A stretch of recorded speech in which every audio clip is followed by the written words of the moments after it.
بسم اللہ الرحمن الرحیم۔ السلام علیکم ورحمۃ اللہ وبرکاتہ۔ اللہ پاک ہم تمام مسلمانوں کو اپنے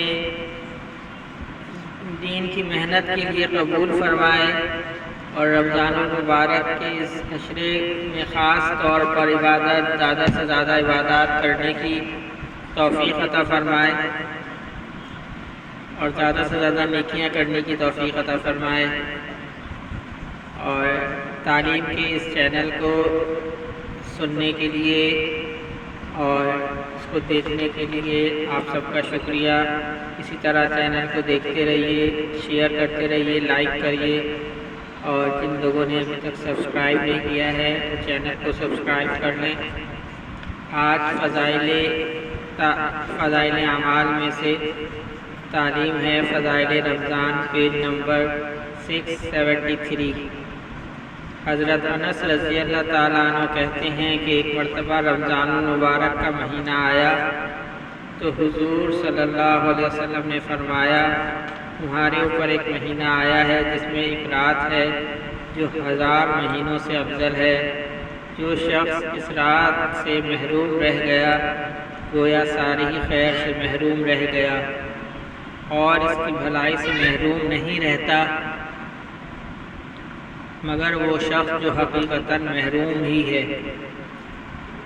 فائدے میں سے فرماتے ہیں، حقیقتاً اس کی محرومی میں کیا تعامل ہے جو اس قدر بڑی نعمت کو ہاتھ سے کھو دے۔ ریلوے ملازم چند کوڑیوں کی خاطر رات رات بھر جاگتے ہیں، اگر 80 برس کی عبادت کی خاطر کوئی ایک مہینہ تک رات میں جاگ لے تو کیا دقت ہے؟ اصل یہ ہے کہ دل میں تڑپ ہی نہیں، اور اگر ذرا سا چسکا پڑ جائے تو پھر ایک رات کیا سینکڑوں راتیں جاگی جا سکتی ہیں۔ آخر کوئی بات تو تھی کہ نبی کریم صلی اللہ علیہ وسلم باوجود ساری بشارتوں اور وعدوں کے جن کا آپ کو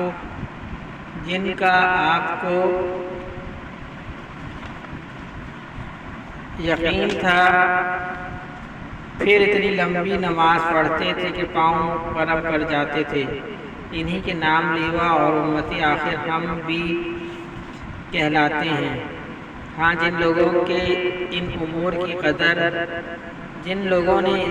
کی قدر کی وہ سب کچھ کر گئے اور نمونہ بن کر امت کو دکھلا گئے۔ کہنے والوں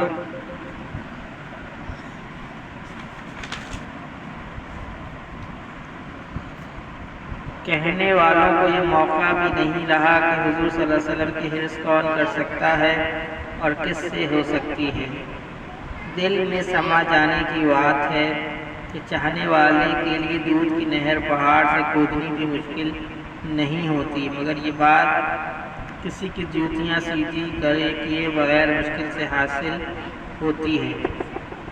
آخر کیا بات تھی کہ حضرت عمر رضی اللہ تعالیٰ عنہ عشاء کی نماز کے بعد گھر میں تشریف لے جاتے اور صبح تک نماز میں گزارتے تھے۔ حضرت عثمان رضی اللہ تعالیٰ عنہ دن بھر روزہ رکھتے اور رات بھر نماز میں گزار دیتے، صرف رات کے اول حصے میں تھوڑا سا سوتے تھے۔ رات کی ایک رکعت میں پورا قرآن پڑھ لیتے تھے۔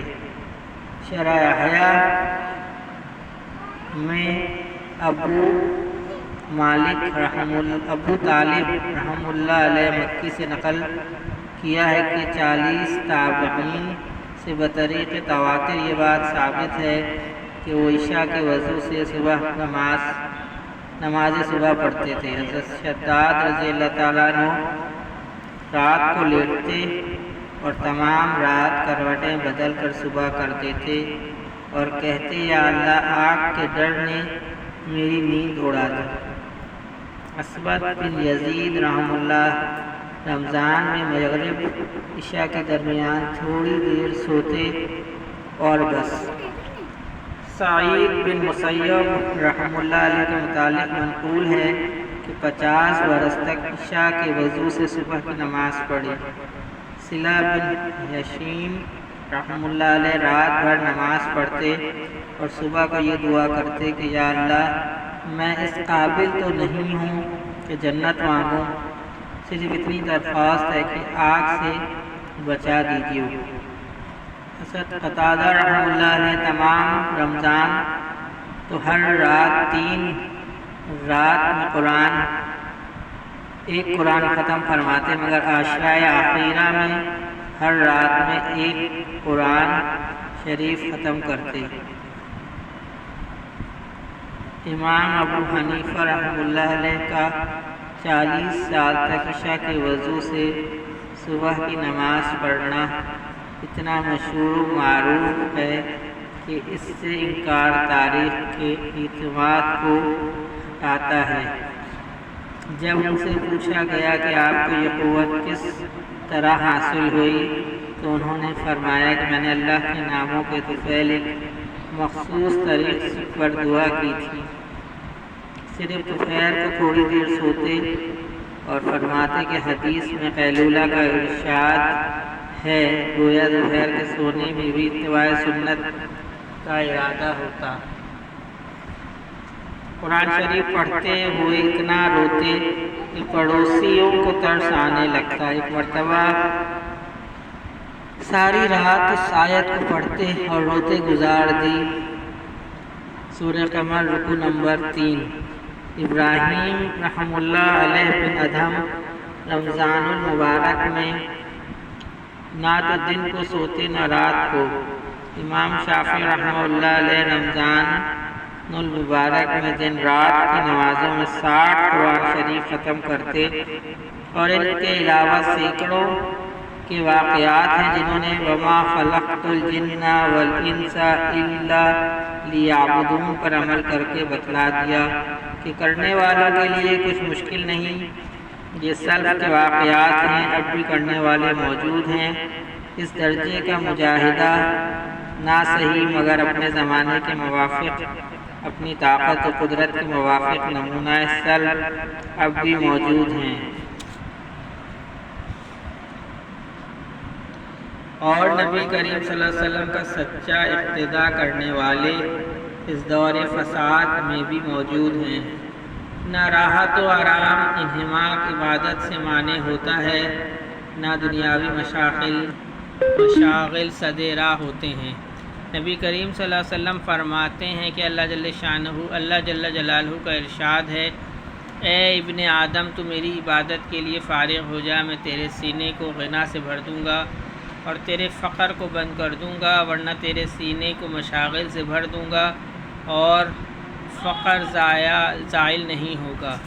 روزمرہ کے مشاہدات اس سچے ارشاد کے شاہد ہیں، شاہد عدل ہیں۔